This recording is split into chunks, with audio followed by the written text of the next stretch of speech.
I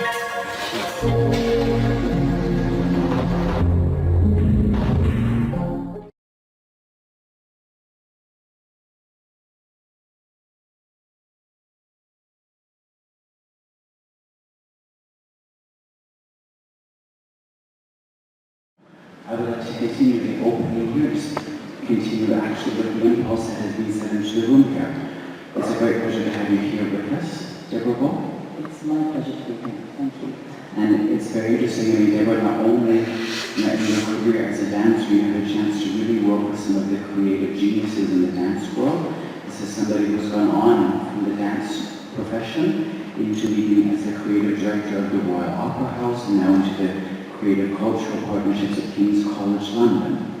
And here we are today as we've chosen the topic here, creativity in dance, or what remains of the artist. Deborah. That's a big question. Well, I should first say that I'm absolutely not an expert on this subject, but I am somebody who's lived the creative process, lived with the creative process, been part of the creative process, tried to empower the creative process, and tried to put in place the conditions for the creative process. And I think it's very interesting for me this week, because as some of you are aware, I'm probably the only person who's had the privilege of being in the workshops. I know we'll talk about that a little bit in a moment. So my thinking is very much stimulated this week by what I've seen. And I think it's interesting you've put the word artist in the title for this session, because artistry and creativity are not, of course, the same thing, but they're both concepts that we work with and live with. And I've been struck this week by how, if you think back in time, we have an image of the artist as suffering, the suffering artist, the tortured artist. We've seen a few of them up on the slide. The artist alone in the garage, unable to. It's all about suffering. And actually now, this overused word creativity, this almost, we hear it too much. When we think of creativity, we think of sunbursts and flowers and colours and happiness. And I'm intrigued this week by the pressure that puts on the creative process and puts on young people in the creative process. Because actually, if you were to say to me, what is creativity? I'd say, well, have you got 3 hours at least? But I would also say, first and foremost, it's a process. It's not a thing. It's not a flash from God. It's not a spark. It's all those things we've heard about. It is a process. The other thing I would say is it's work. It's absolutely work. Creativity is work, and it's hard work. And actually, we've all seen, and I've seen this week, students go through those peaks and troughs as the blood sugar goes up and down, as the attention, as the tiredness comes through. And that necessity to keep working at creativity, to know when you need to step away, and when the brain needs to do its consolidation and needs to have its rest and look at clouds, but actually the need to work through problems, to come at them from different angles, to know that you're going down an absolute blind alley and you need to just stop and attack it from another angle. So that's an opener to my thoughts this week, and some of my thoughts this week about creativity, what it is, how you empower it, and how you facilitate it. Deborah, if I may ask you, as a dancer, you had a chance to really dance a huge repertoire of works that were created on you, and also you had a chance to dance existing works. And also, when you as a dancer, what sort of a mind frame were you in? Was this creativity a burden or a challenge, or were you not aware of it? So I used to say, I think I might backtrack on this now, but I'll be honest and say, I used to say, when people would say we're creative artists, I'd say, no, I'm a recreative artist.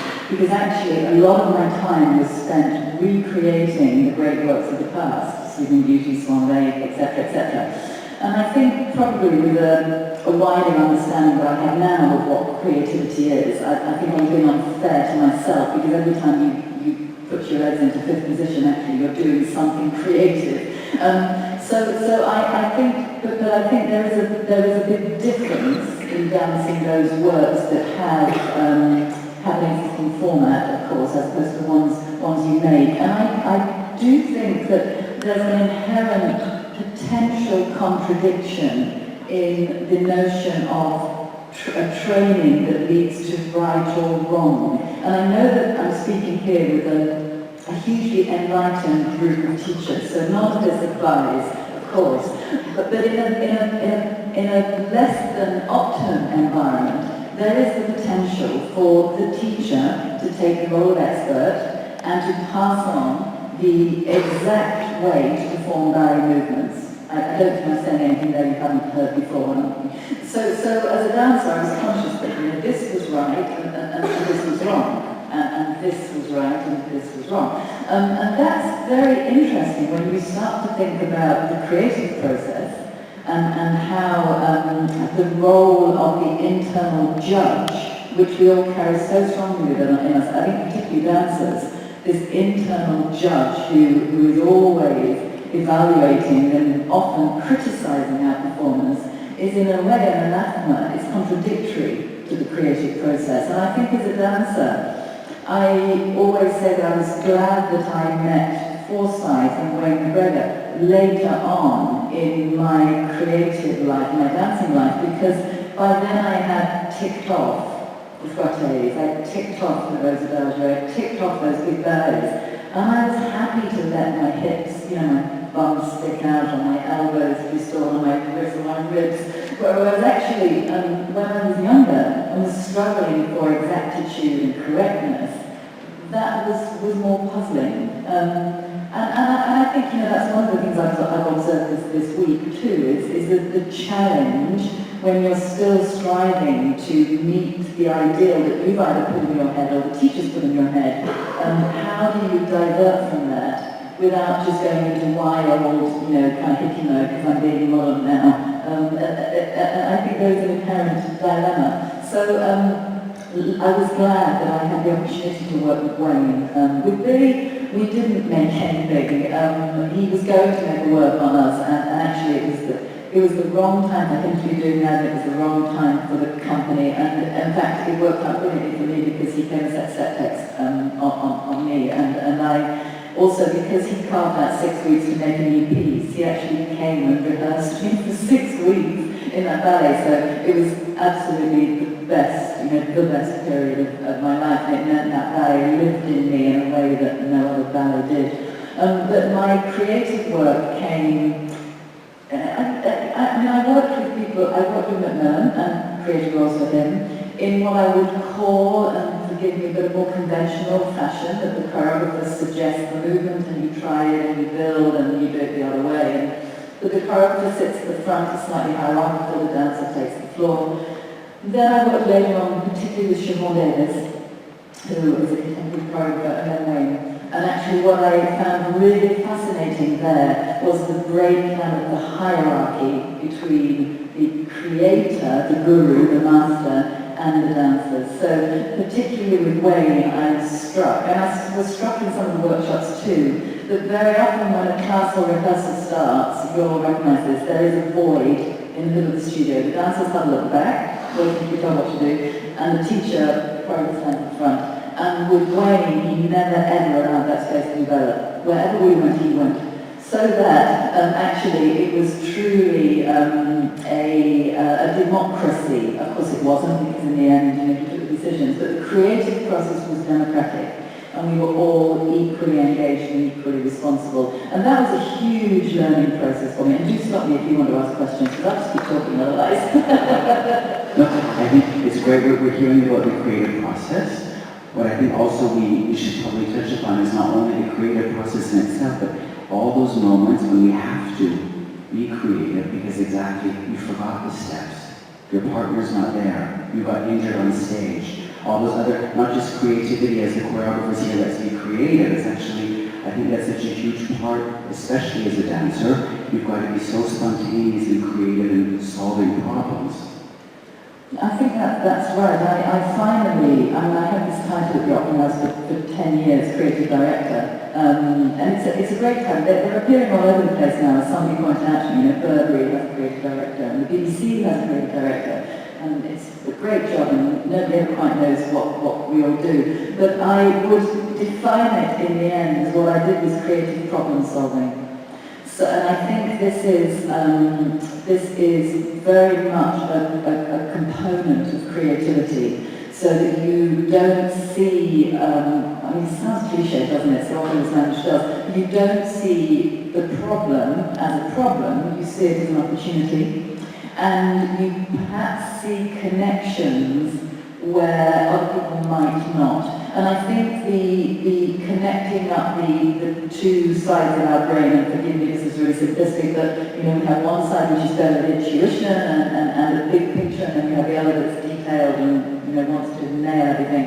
And the ability to work those two sides of the brain simultaneously and to make connections and to see the route through is really, I think, a key component. And you know, it's something that I used to practice when I was about 13 at White Lodge at ballet school. I was trying to improve, I think, my ability to learn things, which is quite funny because I was actually always quite quick at learning things, but I wanted to get better. And I wanted to be able to see to the end of exercises or variations or schéma without, I wanted to be able to see to the end of it without stepping on every stone along the way. I wanted to develop this. And so I used to practice the days of the week. And I would practice seeing through to the end of the week, which is a really odd thing for a 13-year-old to do. But I was trying even then to develop, I think, that ability to see the bigger picture while retaining a grasp of the components. And I think, you know, having the ability to keep your focus on the North Star, or the moon, or whatever you want to call it, but your feet on the ground. Because in the end, our jobs and what we do, we're super lucky they're creative jobs, we work in the creative sector, but actually they're practical jobs too, because we've got to get things done. As you say, if somebody doesn't turn up, you know, if there's a gap on the stage and the pas de trois is in danger of being a pas de deux, you know, somebody's got to jump in whether they know it or not, and you've got to think fast. So I think the landing, connecting the vision, the bigger picture with the, so what are you going to do about it, is a key, that's putting creativity into action. All right. And I think the question, when you mentioned about how you were very happy that later in your career you approached, or you had the chance to work with Bill and Wayne, nowadays we're seeing actually in education that young dancers are able to actually, I think we all, I can speak for myself, I love to still see Sleeping Beauty and Swan Lake. But I think it's interesting to hear nowadays kids are actually getting the chance to do these Sleeping Beauties and Swan Lake and work with Forsyth and Wayne already in schools. Do you think that's a good thing, or how could this, or is it better that they should reach those later, or how do you? No, I think, in retrospect, I think my view would be that the more concepts you can give a young person, the richer you can make their palette, the bigger their toolbox, the more ideas they can access and draw on when they do their work, the richer they will be as an artist. I think that has to be true. Now, I'm sure that all children develop at different rates, and that there is a limit to what you can take on at any time, and that some people may take things on at a different stage. When in adolescence they may have other challenges. But I think that enriching the range of things that people can do, and giving people permission to try things differently. So, you know, the don't ask, just do, which, I mean, I genuinely was said to me at quite a late stage in my life, don't ask questions, just do it. You know, that phrase should be completely banned, because actually the giving, empowering people to have the confidence to try new things. I mean, otherwise, we may just as well watch a film of Sleeping Beauty. If it's just going to be the same way that it was always done, then let's just film the best person we've got now and put it to bed and, you know, use them on something else. Sorry, I'm being contentious, I don't mean that. Yes, I think there's a challenge, there's a real challenge in, there's lots of challenges around the range of what's available now. First of all, how the hell do you make everything new? I mean, you know, the range is so huge now, what does new look like? But we're also asking a lot of young people and asking a lot of the 8-hour day to fit into it. You know, all of the things that I learned in the 70s and all of the things that they might need to learn now. And I think there are questions about how we try to shoehorn those things into the day, which our first speaker could say a lot more about. You know, how does the brain most effectively learn new things? Is it by doing, 20 minutes of one thing, 20 minutes of another, 20 minutes? So by the end of the day, you have this ratatouille in your head, and the next day you can't remember a single thing. Whereas actually, I think there may be more effective ways to learn, which allow a focus on one thing in a period of consolidation, and then you move on to the next thing. Hellish for the schedule and challenging, but I think, and I think there's also the risk around the different physicalities. So that if you're, I'm saying everything you know here, if you're in point shoes and turned out and pulled up at 2 o'clock, and then, down on the floor with your sneakers on at 3 o'clock, and turned in, and then, how are we dealing with that from a physical point of view? This brings me to two questions. I think nowadays we're doing a lot, which I think is very beneficial, a lot of work with dance medicine. I think we're really doing a lot to actually help dancers dance longer, jump higher, turn better, be a much healthier dancer. How does this affect the artistry? Well, I think I go back to my point about the bigger the range of tools you can access, then the greater the potential for creativity. I experimented quite a lot with cross-training towards the end of my career, and had a really fascinating experience where I was injured. I think I'd been off for 6 months, and I was just back into full class. I don't know, I was back, but I hadn't really been on so long. And I was offered the opportunity to do Sleeping Beauty, and I only ever did that twice, and so I wasn't going to miss that chance. And actually, I'd been in the gym. So at one point, I'd been doing a tremendous amount of aerobic and anaerobic training. And I came back and did a stronger performance of that ballet than I've done at any ballet ever.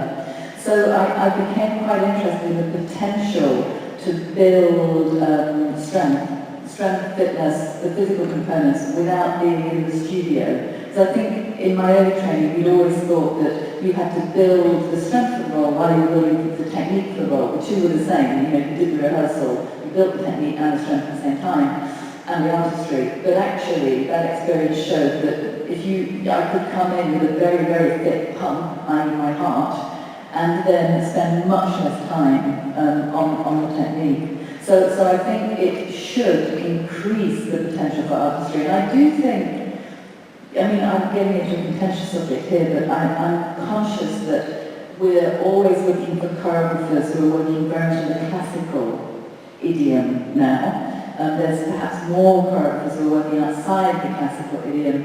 And that's very ironic because, of course, the extremities of the classical training, which allow, goodness, to go on point. And how amazing is that?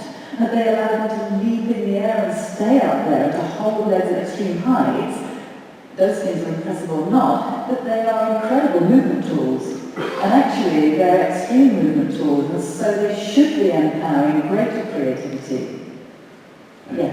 And how is it for you, transitioning from being a dancer into being a creative director at the Royal Opera House? How is you as an artist? Were you creative, solving problems, and also during this time, the Royal Opera House saw an incredible development of the Lindbergh Theatre and a whole range of new opportunities. How is that for you? So I'm really interested in the transferable skills that you learn through the dancing process, and it's not just the obvious ones. So people think discipline, yeah, we do discipline. We really do discipline. I know that. I see that now that I work outside the ballet world. We are very good at discipline. But we learn teamwork, we know about those things, but we learn much more subtle skills around learning from failure, around dealing with feedback and criticism, around taking a strategic and long-term approach, around leadership.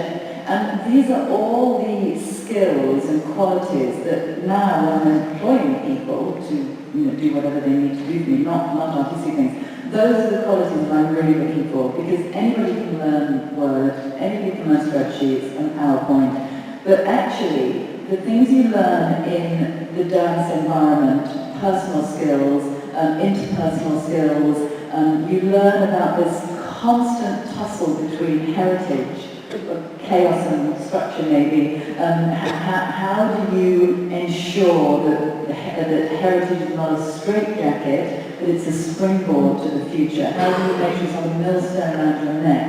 And so all of those skills stood me in really good stead. I didn't know that at the time.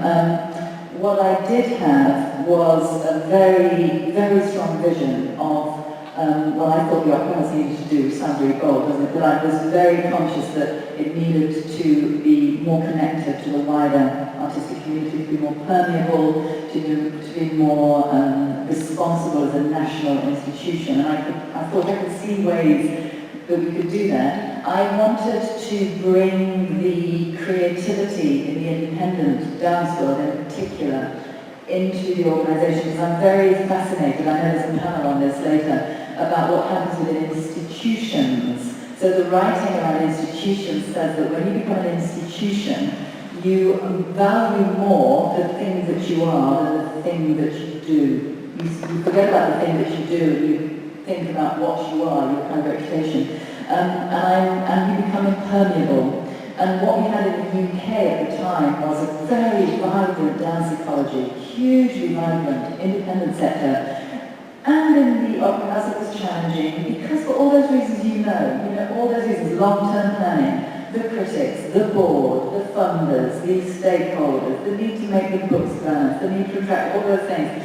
So what we had in the opera house, it seemed to me, were all of the resources to enable creativity. We had an audience that trusted us, we had studio space, we had people who were willing to risk their money, but we didn't have the conditions that allowed people to try and fail. So what I tried to do was to make a hub in which those things could happen, but within the opera house. And my theory was that if you put the grit inside the oyster, hey presto, what happens, you make a pearl. And now I read more about innovation, I realise this is actually a classic innovation model. Christensen calls it the skunk works. That you create this thing inside an organisation that has its own rules, where the timescales are different. Of course it has to be accountable, but in a sense it has an autonomy and an artistic freedom. And it rubs off inside the organisation. It's the opposite to outsourcing creativity, which you can also do. And so that's what I set up. And of course now I'm back rationalising it. I didn't know any of this. I just knew I had a North Star. We need to make the organisation more flexible, more creative, more permeable, more responsive, more contemporary, more connected. And I had this brilliant thing, which was complete naivety. And I must say, I think it's greatly undervalued. I just didn't know the pitfalls. I just did not know what the pitfalls were. It was brilliant, because I just said, we need to go there, and we're going there. And I just stepped over and jetted across, all of the naysayers and the challenges. And it was a really interesting lesson. Of course, when I went to King's, I couldn't do the naivety thing, but I did the North Star thing. Tell us a bit about King's. So King's College London is a university. It's part of the University of London. It's very old. It dates back over 200 years. Like a lot of large organisations, it has all the problems of large organisations and all the opportunities.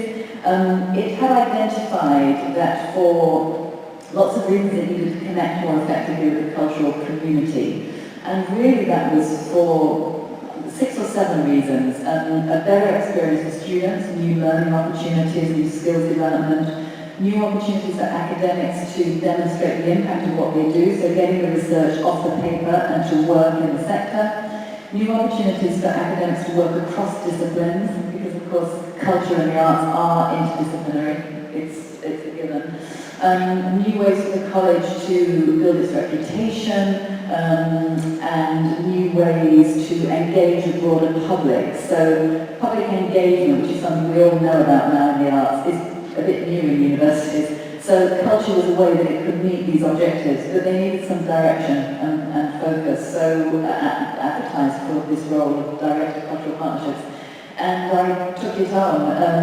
And in many ways, it's a little bit similar to what I was doing at the Opera House. So it's about connectivity, it's about harnessing a lot of good ideas and giving them strategic direction, it's about creating networks and new opportunities, it's about putting together unusual perspectives and seeing what light that can throw on a subject.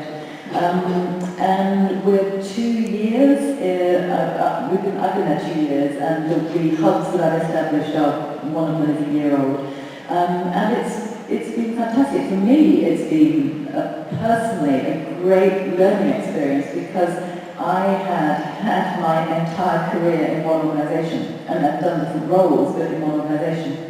And I realised that it's not until you pick up your learning and take it somewhere else that you realise that it is learning at all. Because if you can, if for instance you only ever walk one route in a day, or you always cook tomato soup for lunch, then you would say, well, actually, I'm not really sure I can cook, I can only do one thing. And then you try and transfer the learning, you use it creatively in the new environment. And that, for me, was a huge leap. And it was very scary, which was great, actually. I enjoyed that. But it was a huge learning curve over that year to take everything I've absorbed through my dancing career, through my work at the Opera House, transport it to a new environment and say, does this have relevance? Yeah. Right. And now, during this week, as you mentioned, you've been sort of the privileged person to be able to go in and peek into all of the workshops. I think we have here for the Biennale, we have 5 workshop teams that have very different creative processes. And it will be interesting sort of to hear from your point of view what has been going on in the studios, how are things going? Yeah, and it's been a fantastic privilege. I've dipped in and out of all of them, so I've been seeing them at different stages. I would love to have seen them all as they kicked off, just to understand how they are, but of course that was physically impossible. It's been really, really fascinating. They are, as we say, incredibly different. They are all, in a sense, being true to the leaders, or being true to their creative process. But of course, truncating it a little bit and having to take elements of it and share it. I've been fascinated by the way that the dancers have responded, the situations you create which either encourage creativity or impede it. I've been fascinated by the different ways in which information has been shared, and not just shared, but made into something else, because of course the information is given and then worked on and created as something new. And the exact care with which the leaders have taken to really share processes and empower them. And I've been fascinated by there's a constant request for authenticity and real. I don't, fake alert is one phrase some people might recommend it. Check, go back and check, is what you're doing real? And I think that's really interesting. It's been making me think about how hard it is to be totally natural. That for a dancer, natural is not a natural state, it's a learned state. Because actually most of us have trained since we were 7 or 6 or 5 or whatever to be, quotes, unnatural. And I don't mean that in a pejorative or a negative way. I mean that we've honed our bodies to work in a way that's stylized, specialized and learned. And actually laying down those neural pathways and building those synapses that enable us to be turned out, or to point our feet, or to always be lifted, or to always... Those are very ingrained pathways. So when I'm asked as a dancer to be real, it's quite hard to access that without going into the, well, I'll just be wild then. And it made me think that we do, in English anyway, I don't know if it's true in German, but that word can sometimes be interchangeable. So when we talk about the natural world, we mean the same as in the wild. You know, we mean David Attenborough and tigers and lions. And actually natural and wild are of course not the same thing. So it's been really interesting to watch the dancers unlearning habits, unlearning their instincts, accessing new ways of moving that actually are probably more normal to men in the street, but are less normal to the supremely trained body. And that's been really interesting. And then I think the role also of criticism, by which I mean critique, I don't mean negative criticism. And there was a lovely moment in one of the workshops yesterday where the leader said, just take 5 minutes now to talk in your couples about what could have been different, what you might build on, very positive language. And I worried that would be, followed by a sort of, no, I don't criticize. Actually, there was not a pause. Instantly, 15 couples went and started to feed each other and give genuine, supportive critique, encouragement, feedback, consultation, and the atmosphere has been really fascinating. And over the course of the three sessions I've been in, there's a great sense of empathy, of shared purpose, of respect. There's a lot of humour, which is nice, and some really beautiful work emerging. Right. And what would your hope be, both for you as an artist and for these young students that are in the workshops?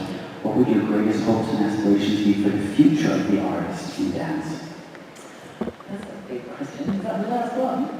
Yeah. Well, I think, first of all, congratulations to all of you for making this happen and being here, because I think the gift you have given to these young people over the course of this week is not only the exposure to new processes and to new ways of thinking and to new challenges, but actually to each other. And I'm sure that by mixing up the groups as you have, there will be the beginnings of relationships, creative relationships, which we'll see, years, decades hence, as people continue to keep in touch and to inspire and are moved to follow new pathways.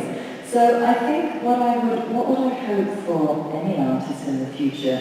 I think that I would hope for them that they can find a way to, I think it is combining those two sides of the brain.